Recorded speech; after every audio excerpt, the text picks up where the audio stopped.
7 a.m. now on our Wednesday morning, and this morning we're getting a sneak peek inside the Podium. Right now on Up with KREM, we are live this morning with more on how the event center will change downtown Spokane. Yeah, a lot of work to be done here, Jen, in the riverfront area, but it could result in millions of dollars of revenue coming into the city. We'll tell you more coming up. And I'm going to take you outside and talk about our cloudy morning and how that leads to a sunny and mild afternoon. And this is a live look at Snoqualmie Pass right now. This morning, I'll give you updates on the changing pass conditions. Appointments for the vaccine at the Spokane Arena filled up in 40 minutes yesterday. Today, the big changes that are coming to the vaccination site. Up with KREM begins now. Well, good morning. Thanks for being with us here on Up with KREM. This morning, we're asking you at home, do you think it's time to get students back in the classroom? You can let us know on Twitter, or you can text us your thoughts at 509-448-2000. We'll be talking about your answers all morning long.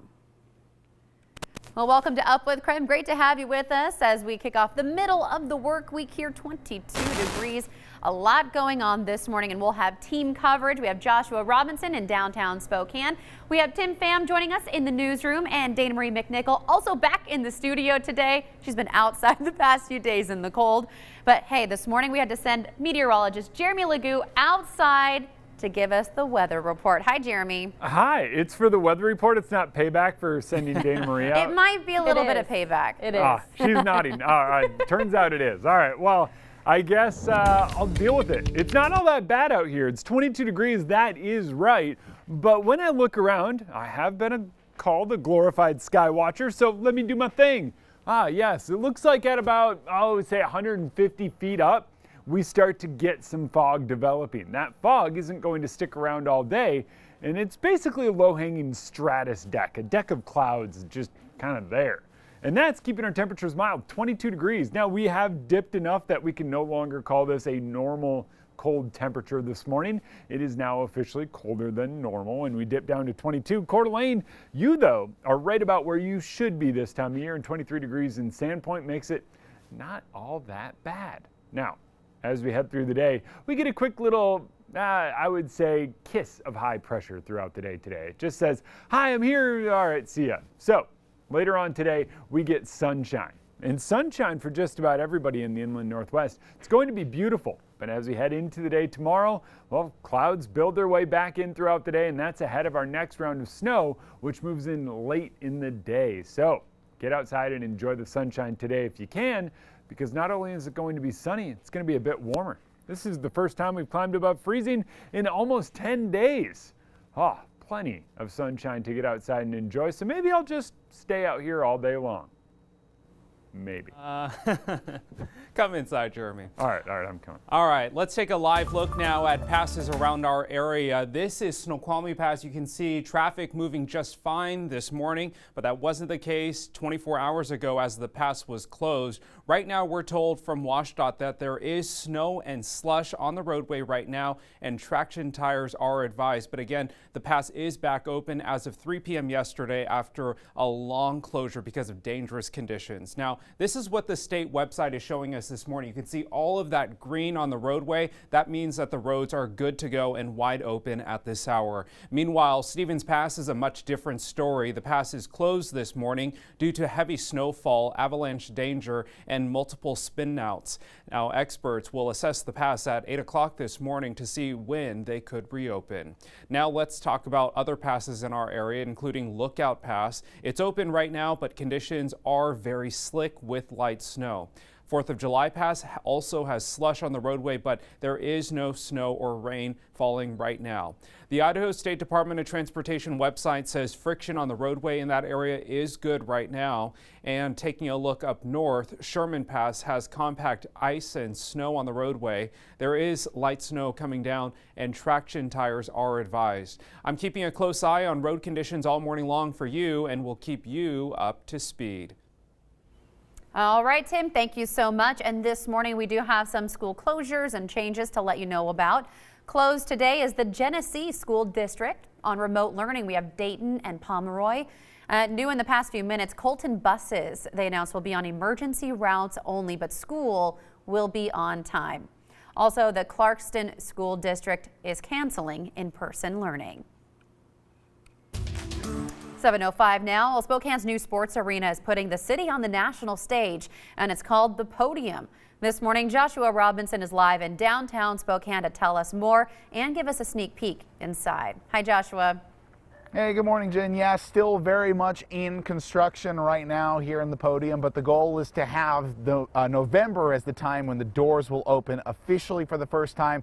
And then this time next year, we'll be talking about the 2022 U.S. Indoor Track and Field Championships that have made their way to Spokane. Of course, yesterday we got our first view inside of Spokane's newest sporting facility. The Podium is a first-of-its-kind building on the West Coast due to their soon-to-be-built hydraulically banked track. In layman's terms, that basically means the track can tilt at a 10-degree angle, which helps out athletes with their race times. It is one of the big draws that attracted USA Track and Field to the facility. When we talked about the idea as a concept that we wanted to build an indoor track in the Northwest, they became very interested, obviously. And then once we got to the point where this was a reality, it didn't take U.S. Track and Field very long to understand what we could be doing here in this venue. So it was just a natural for them to come and select Spokane and a new facility.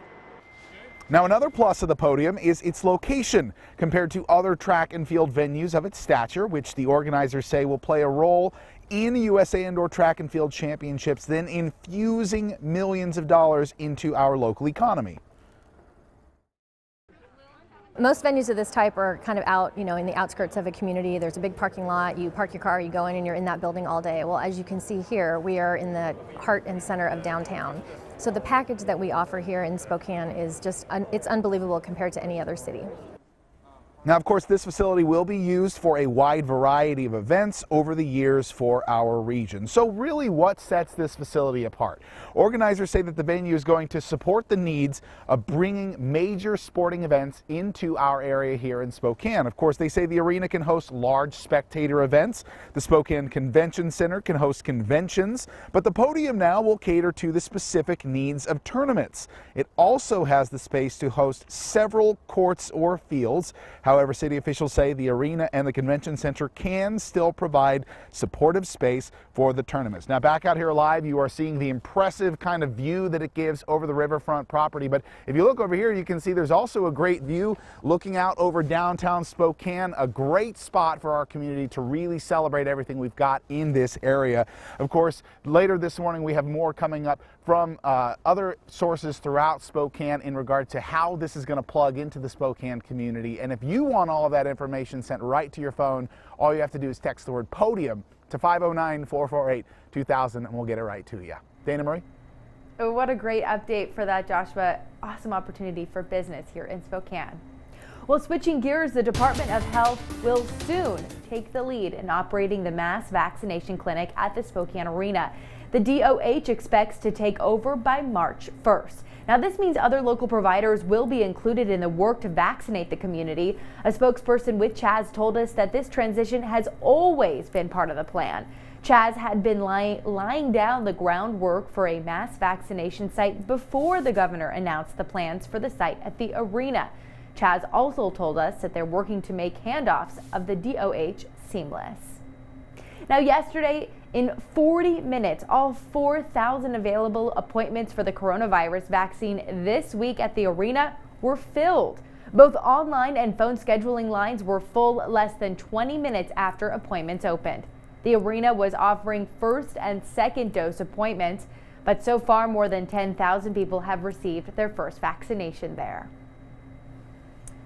Dana Marie, thank you so much. Time now for your morning rush. More news in less time. This year, an earthquake warning app could become a lifesaver. Shake Alert is set to be available in May. The U.S. Geological Survey and the University of Washington actually designed that app. So it sends an alert when an earthquake is about to happen. It could be a few minutes or seconds warning, but the idea is to give people enough time to take cover. Well, this morning a full city plow is underway in Spokane. You can see the city's progress here in this map. Right now, crews are working the routes in purple. Green indicates complete areas, and they will head to areas in red next. To track the status of those city and residential streets, you can visit KREM.com. The Biden administration announced it hopes to pass a new COVID-19 relief package by mid-March. This is when extra unemployment assistance and other pandemic aid expires. Right now, the package passed House committees, and that bill will include $1,400 stimulus checks, tax credits to households with children, and funding to states and cities for pandemic relief. And that's your Morning Rush. More news in less time. Let us know what's happening in your neighborhood by using the hashtag #UpWithKREM on social media. More Washington schools are going to start offering COVID-19 tests to help more students get to in-person learning. I'm talking about what's next in trending, but first, this morning we're asking you, do you think it's time to get students back in the classroom? You can let us know on Twitter, head to social media, or text us your thoughts, 509-448-2000. We're going to be talking about your answers here on Up with KREM next.